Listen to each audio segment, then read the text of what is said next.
Hello, my name is Kathy, and today I'll be discussing how to use homeopathic remedies on ailments, continuing with mouth, tongue, throat, and voice ailments that start with the letter G through L.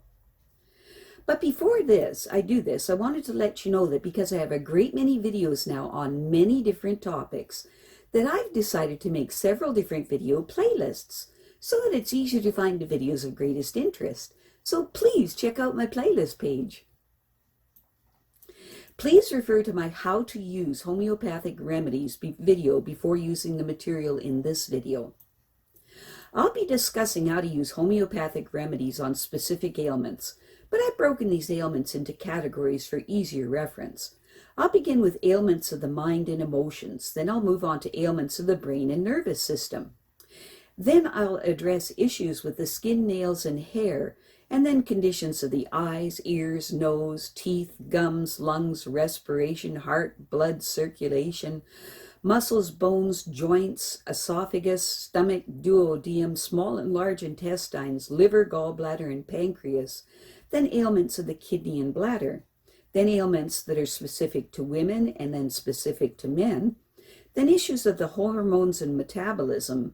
After that, I'll address the issues of homeopathic remedies on infections, infestations, and the immune system. Then issues surrounding fertility and pregnancy and surrounding childbirth and postnatal problems. Then homeopathic remedies that address special problems in infants, ailments and diseases in childhood, and special issues of adolescence. And finally, special issues of the elderly. Constitutional treatment involves treating the totality of the individual person. Everyone is a unique individual with a unique physiology that responds to substances differently. In homeopathy, it is recognized that people will react strongly to certain remedies, and as a result of this, they can be loosely placed into different categories called constitutional types. Homeopaths talk, for example, of phosphoric types. These are people who react strongly to phosphorus, or Arsenicum album types, those who react strongly to Arsenicum album. The belief is that people of one type share similarities in terms of body shape, character, and personality, and the sorts of diseases from which they suffer. As an example, Natrum-Muir people tend to be pear-shaped, have a dark complexion, be fastidious and rigid in personality, and keep themselves to themselves. They also crave salt and suffer from constipation. As another example, Lycopodium types tend to be tall, gangly, and of a stooped appearance, with an anxious expression and a craving for sweets and a propensity to produce intestinal gas. Now, of course, constitutional types have their limitations. In reality, each person is an individual, and so there are as many constitutional types as there are human beings, and an account must be taken of the sum total of the person's inherent predispositions, past illnesses, diet, general reactions to the environment, intellectual and emotional features, and general attitude towards life. This is what is meant by constitutional treatment. I'll be making detailed videos of the various constitutional types after I've completed the use of homeopathic remedies on ailments. The ideas, procedures, and suggestions in this video and all my homeopathic videos are not intended as a substitute for the medical advice of a trained health professional. Consult your physician before adopting the suggestions in this video. If you're pregnant, do not attempt these techniques without the approval of your physician. So, let us continue with learning how homeopathic treatments can help with mouth, tongue, throat, and voice ailments. Today, we will continue with mouth, tongue, throat, and voice ailments that begin with the letters G through L. Digestion begins in the mouth. Saliva lubricates the food and adds starch-digesting enzymes to it. The teeth crush and chew it, and the tongue pushes it around the mouth, then rolls it into a ball for swallowing. As the tongue pushes the food past the soft palate, the epiglottis shuts like a lid over the entrance to the windpipe, and the food slides into the esophagus. Saliva is 99.5% water and is continually produced to clean the mouth. Saliva contains digestive enzymes and other enzymes that destroy bacteria.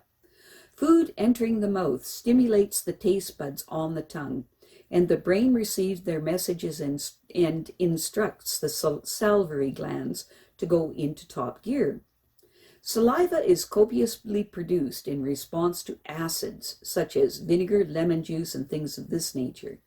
Nausea also produces reflex salivation. Some of the sensations we call taste are in actual fact smells. As we chew, the volatile constituents in our food are wafted up into the nasal cavity, where they are sampled by the smell receptors. Although the tongue has 2,000 taste receptors or taste buds on its sides and upper surface, they detect 4 basic tastes: salt, sweet, sour, and bitter. As test sensations, whether we interpret them as cheese, chocolate, tea, or apple pie, are blends of these primary tastes. Although any one taste bud is capable of responding to a number of stimuli, the tip of the tongue is most sensitive to sweet and salty tastes, the sides to sour tastes, and the back to bitter tastes. There are also a few taste buds on the soft palate and in the throat. The vocal cords lie in the larynx, or voice box. When we decide to talk, muscles contract, pulling the vocal cords, which are tiny elastic ligaments taut. The outrush of air, speeded up because the passage is narrowed, causes the cords to vibrate. The more forcefully air rushes past the cords, the louder the noise we make. The greater the tension in the cords, the higher our voice sounds. Intense emotions, infections, dry air, and irritants such as cigarette smoke can all prevent the vocal cords from vibrating freely. Glossitis.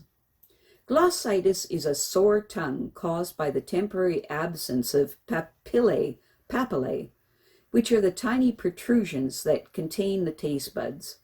Denuded of a papillae, or taste buds, the tongue becomes dark red and inflamed. Hot, spicy, acidic, or scratchy food should be avoided. Occasionally, this condition is a symptom of iron deficiency anemia, or lack of vitamin B12, B3, biotin, and folate. Supplying the deficiency usually reestablishes normal growth of papillae, or taste buds. In addition to the remedies to follow, those given for burning mouth syndrome are also appropriate. Specific remedies. To be taken 4 times daily for up to 5 days. For sore burning tongue with a red tip and red streak in the middle, use Arsenicum 6C. When the whole mouth and tongue is hot, dry, and red, use Belladonna 30C.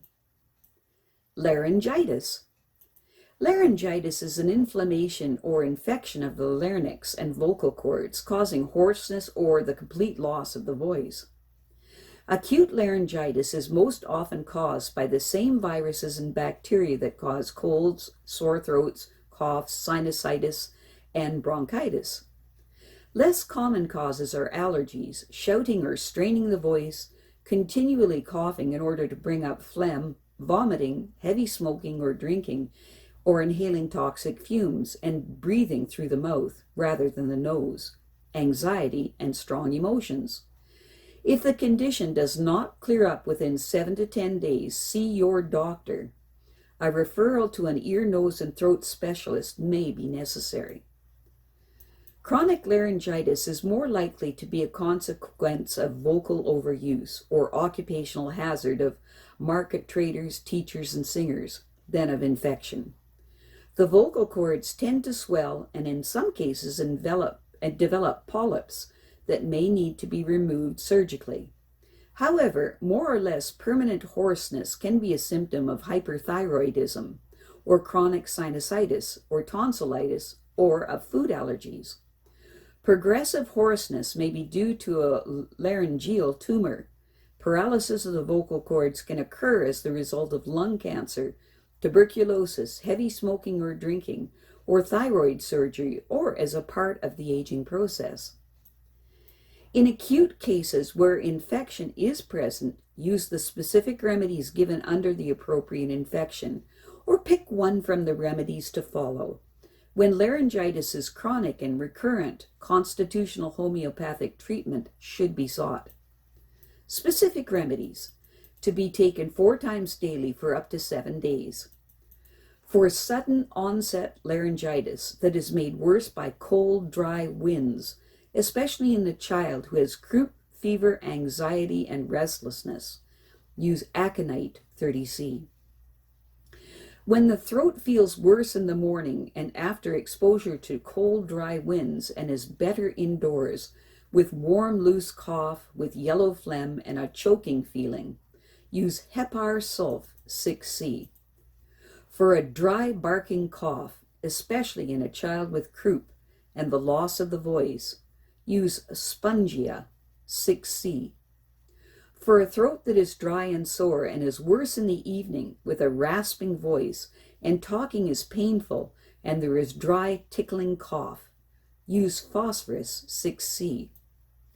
For a throat that is dry and raw with mucus dripping down the back of the throat and the person is unable to speak with coughing that causes urination, use Causticum 6C. For an elderly person whose throat is worse in damp, cold weather and in the evening and feels chilly but comes out in sweats and has poor circulation, use Carbo 6C. Where the problem is caused by an allergy and the flap of skin at the back of the throat is visibly swollen, use Apis 30C. When the palate and roof of the mouth feel raw and the corners of the mouth are sore and cracked, with blocked up nose and burning nasal discharge, with hoarseness and the throat feels swollen, narrowed and burning, use Arum 6C. For chronic laryngitis, especially if the person is always talking too much, use Lachesis 6C. For a sudden loss of voice due to overuse, use Arnica 30C. For a hysterical loss of voice, use Ignatia 6C. For hoarseness that is worse during menstruation, use Gelsemium 6C. For paralysis of the vocal cords, use Oxalic Acid 6C. For the chronic loss of the voice without an obvious cause, use Baryta 6C. Specific remedies. For loss of voice in singers, to be taken 4 times daily for up to 3 days. For a tickle in the larynx made worse by cold and the voice is feeble due to overuse, use Alumina 6C. If the tickle increases and the voice is weak, trembly, and inclined to break, use Argentum 6C. For the voice that is weak upon starting to sing, but improves after a few minutes, use Rhus 6C. To clear discharge from the nose and the singing feels painful and the larynx tender, use Phosphorus 6C. Selfhelp. Avoid nicotine and alcohol and hot or smoke-filled atmospheres. Rest the voice and drink plenty of fluids. Extra vitamin C, B complex, zinc, and iron would also be beneficial. The voice may also benefit from retraining. I have a great many videos now on many different topics, and so I've decided to make several different video playlists so that it's easy to find the videos of greatest interest. So please check out my playlist page. Well, that's it for now. To stay up to date with my latest videos, make sure to subscribe to this free YouTube channel by clicking the red subscribe button right below this video. Take care.